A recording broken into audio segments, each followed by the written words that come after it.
Hey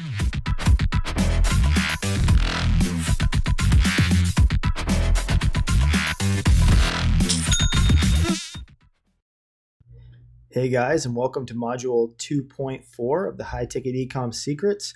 And this one's called the Seasonal Test. Now, in the previous modules, we talked about going over demand and monthly target searches, and we talked about going through that with your niches. We also talked about average price and average profit. And in this module, we're going to be talking about seasonal. We're going to be talking about what niches are seasonal and if you should avoid it or if you should roll with it. And so the first question obviously is, what is a seasonal niche? Now, a seasonal niche is something that is going to spike in sales at specific times.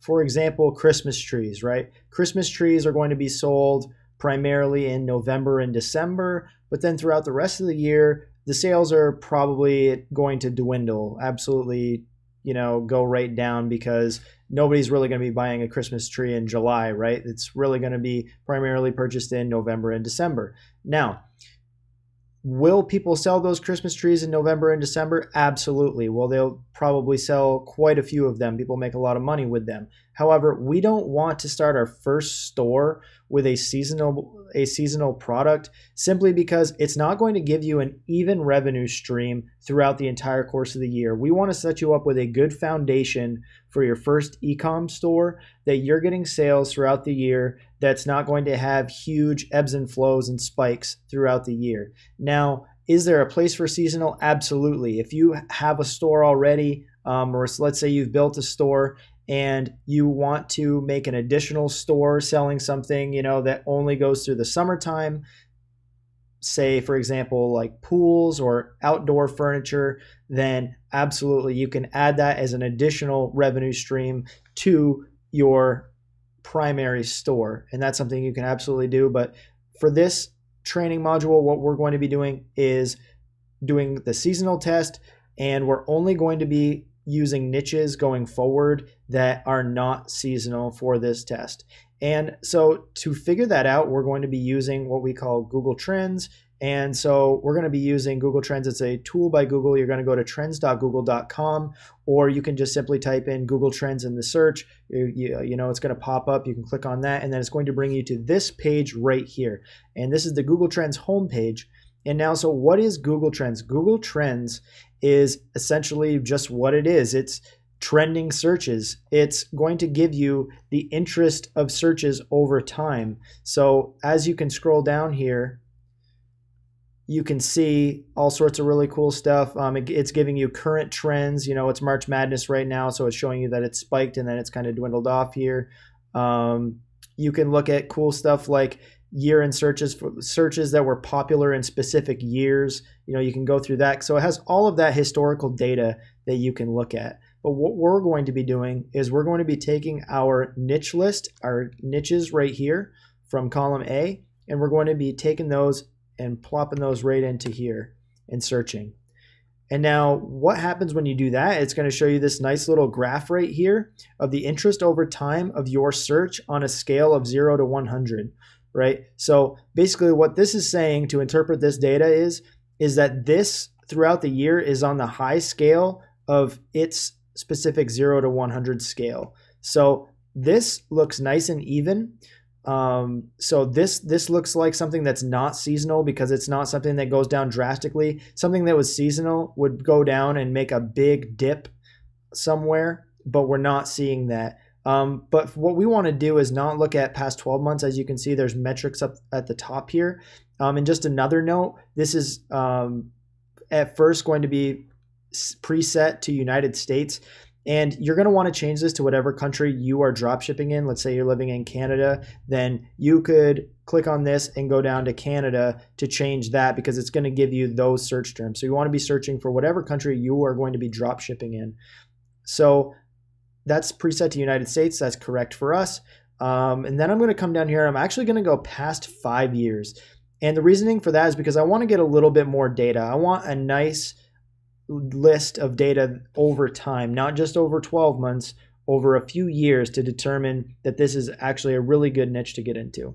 So as we can see here, over the past 5 years, it's relatively stable throughout this entire thing. Like this is very stable, very even. There's not too many ebbs and flows, not too many huge spikes. And one thing that I will say, guys, obviously we're seeing this huge spike over here in 2014, and I'm going to go ahead and assume that I know just by knowledge that Sia wrote a song called Chandelier, and that song was most likely released in 2014. If I had to guess, don't quote me on that one, but it looks like this search, had this massive spike back here.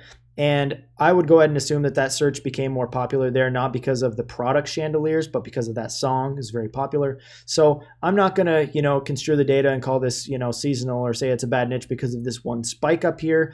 I'm looking at this data right here that is looking pretty even keeled. This is an example of a niche that is not seasonal. So we're just going to come over here and click no. So this is an example so far of a niche that we would consider getting into because it fits all of the criteria up to this point. So we're going to go down the list and you're going to do the same thing for yours. You're just going to be coming into here and pasting your niches. So now obviously this is already preset to our previous settings that we put in before, and now we have this chart right here. Now this one is a little interesting, guys, because as you can see it's pretty even throughout the course of the year, but then it explodes up here up in November and December. Now this doesn't necessarily make this a seasonal niche. A seasonal niche is going to have more of a U shape because it's going to drop way down. And then it's not really going to, it stays there for a really long time. This one gets relatively consistent sales throughout the rest of the year. It's on a 30 out of 100 scale. And then it pops up and it's coming into like the 50s up here in November and December.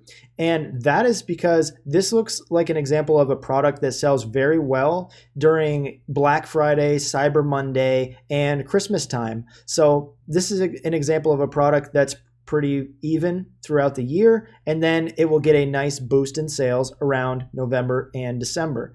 So that doesn't necessarily make this a seasonal niche. Yes, it does get a boost in November and December, but it's not something like a Christmas tree where it's going to be insignificant the rest of the year, where it's not going to get any sales, in the middle of summer. You can still expect, basically interpreting this graph, we can expect to still get sales during the course of the year, but then there's going to be this small jump during the holiday season. So what I'm going to do is I'm going to come over here and I'm going to say seasonal. I'm determining that is not a seasonal niche due to the data that we just looked at.